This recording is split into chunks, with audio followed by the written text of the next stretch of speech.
Hello and welcome, this is Cheryl. Thank you so much for joining me today. In this video, I'm sharing the 13 days of Craftoween day 11. This is a Halloween advent calendar and I'm going through one a day for the last 13 days of August.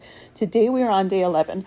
All of these videos can be found in the same playlist, so if you've missed any of them, they'll be all in the same spot. So they come in these little folders here and each one has a Halloween themed die set. Today we have a haunted mansion. So there's only 2 dies in this set and I did my die cutting mostly off screen. There's only one thing to die cut, but I want to create a light up card with this. I thought it would be fun to have this haunted mansion with lights coming out of the windows. So the first thing I'm going to do is do my ink blending for my background. With my other cards, I've done the die cutting part first and those embellishments first, and then did the ink blending afterwards. But for this one, we need to do the background of the card first because I'm going to use one of the dies to cut the silhouette of the house out of this cardstock. So I have a piece of Hammermill cardstock here. This is 3 3/4 inches by 5 inches. I put some twisted Citron distressing on the bottom part of it. And for the middle, I'm doing some Hickory smoke distressing. I'm using some large Spellbinders ink blending brushes. These are perfect brushes for doing backgrounds because they're nice and large. You can cover a large area in a little amount of time. I am putting some Villainous potion on the top third-ish of the card, concentrating around the edges. I always love it when I do ink blending that it's heavier around the outside edges than in the center. I think it frames it just a little bit more. And you can tell that I have some areas that are heavier and some that are lighter. Personally, I don't like it when it's all completely even. I like it when it's a little bit blotchy. I think it just looks a little bit more interesting, especially when it comes to these Halloween themed cards. I'm also going to do a little bit of ink blending on my house as well as the little bats that get die cut with it. So I have my house die cut out of some anchor cardstock, and I'm just doing a little bit of blending with black soot distress ink to make it look like an old, dingy, haunted house. You could die cut this out of black cardstock, but I thought doing it out of a dark gray and then ink blending with black would be a little bit more interesting. When you die cut the house, one of the bats gets die cut at the same time. So I die cut a couple extra ones with some anchor cardstock scraps, and I'm using that black soot distress ink with a detailed blending brush to ink the center of the bats and then work my way out so that the tips of the wings are going to be that anchor color. Again, just giving it a little bit of visual dimension, a little bit of interest. This also could be die cut out of black if you wanted to leave it all one solid color. But because I was doing ink blending on the house itself, I thought the bats would coordinate nicely with it if they were ink blended as well. But you definitely need a smaller brush than those large blending brushes that I use for my backgrounds when it comes to those bats. Now I want to put a sentiment on this. So the sentiment for this one says, "Enter if you dare," which again works perfectly for that haunted house. So I put my piece in my Misti stamping tool. I'm putting the sentiment on there. And the nice thing about the Misti is it has the grid marks on the door of it. So when I close it, I can see right away that it is not quite even or not quite straight. So I can use those grid marks to straighten out my stamp. Then I'm just using that same black soot distress ink because I have it sitting right there to do my stamping of my sentiment. I like to clean up my sentiments right away with just a damp microfiber cloth just to make sure that when I go to use it next time, there's no ink left on there. I'm going to take this ink blended background and the silhouette of the house. This is intended to create or to cut a piece of cardstock to go behind the house with the windows. I'm going to cut that out of this ink blended background. I'm going to put some vellum behind it, and then I'm going to insert my anchor ink blended house. And because that vellum is see-through and is going to be showing through those windows, when I put my light mechanism in there, it's going to shine right through those windows. So I'm using my Barely Art glue in a fine tip bottle. I use this for pretty much everything, and putting a line of it around the outside of that house silhouette on the back side of it. Now I am making sure not to use too much glue. Vellum doesn't like moisture, so I don't want to use too much and have that vellum warp really badly.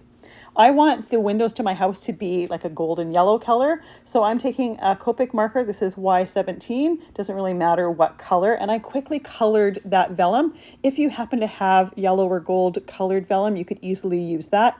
I didn't have any. This is the quickest and easiest solution to make sure that my windows are transparent and they're the color that I want them to be. Now that that is done, I can insert my little house here. So I put some glue on the background of it and then insert that into the opening. I'm going to put my acrylic block on there just to hold it nice and flat and let that dry. And then I'm also going to glue those little bats around it. The little bat die cuts could even be added after the card is completed, but because I'm wanting to wait until my glue has set on the vellum, I might as well wait for the glue on the bats to set at the same time. And once those have set, I can start putting the foam tape on the back side of this background here. Now, I have a foam tape that's not quite thick enough to cover the thickness of my battery mechanism. This is called a One Light. It's from Pear Blossom Press. I've used this several times in different cards. Recently, I did a lighthouse with a rocking boat one where I used it. Then the month before that, I did kind of a book nook one with a lamp that lit up. And I love these for adding just a little bit of extra interaction with cards. And for things like this, they are absolutely perfect. They come with the battery. You just slip that battery in there, and my left thumb there is pushing down the light that turns the lights on. So while I have my piece here, I want to figure out exactly where that button is going to go and where I'm going to have that light shining. Now, there's only one light on there, so there's going to be a spot in this house that has the focus of that light. So best to figure that out before you actually attach it. So I use some Scor-Tape to put some tape on that battery pack, and then I can take the backing off of that tape and put it onto the back of this. Now, I like to tape this onto the back of my piece. Personally, this isn't something that's on all the time. This is something that gets turned on when you press the button. So I think it's going to last a really, really, really, really, really long time. I don't really think that the battery needs to be changed very often. So I don't bother worrying about needing to open this up to change the battery. I have seen where someone has done like an open door to the back of their card that if you wanted to be able to change the battery, you can do that. That's a great idea. I just don't do that because I don't think it's really that necessary. It's just a personal preference. Once I have my battery on there and my light on there, I can start putting this foam tape behind here. Now, as I said before, this foam tape's a little bit thinner, so it's not quite thick enough. So I'm going to do a double layer of it, making sure to go all the way around, and it's the perfect thickness. I don't cover any of those openings where I have the windows for my little haunted mansion. If by chance the foam tape did go into that, I would make sure to either use some scissors to cut the foam tape thinner so that it didn't, or cut a notch out where that window would be. You can see how I'm going to be doing that right now with this little light pack to make sure that I have room for it. So I just take my shears and I just cut a curve in it to make sure to accommodate for the space for that light pack. This foam tape cuts really, really easy. Even though there's adhesive exposed on the one side, these shears don't really stick to that adhesive. So it's really easy to cut that piece off and make accommodations for, say, if there was a window that was going to be covered by foam tape or something like that. In this case, the little light pack. So with that done, I can add a second layer to the rest of the foam adhesive. If you have foam tape or foam squares or pop dots that are already thick enough, this is a step that you don't need to do. Like I said, mine isn't thick enough, so I do need to do this. Otherwise, you're going to have a hump in the middle of your card. That's going to look a little bit odd, so best to avoid that.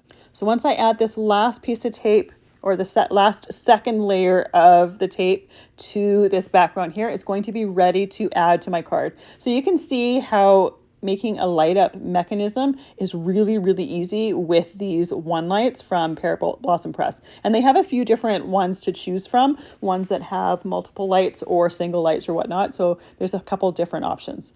So I have my white card base here that I'm going to be using, and I have a piece of anchor cardstock that is cut to 4 inches by 5¼ inches. I'm going to glue that flat to my card base using my Barely Art glue. And once that's done, I'll take the backing off of my foam tape and add that to the card.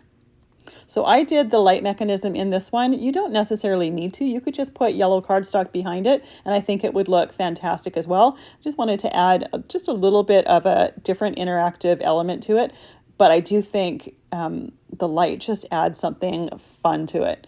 And it's really quite easy to do.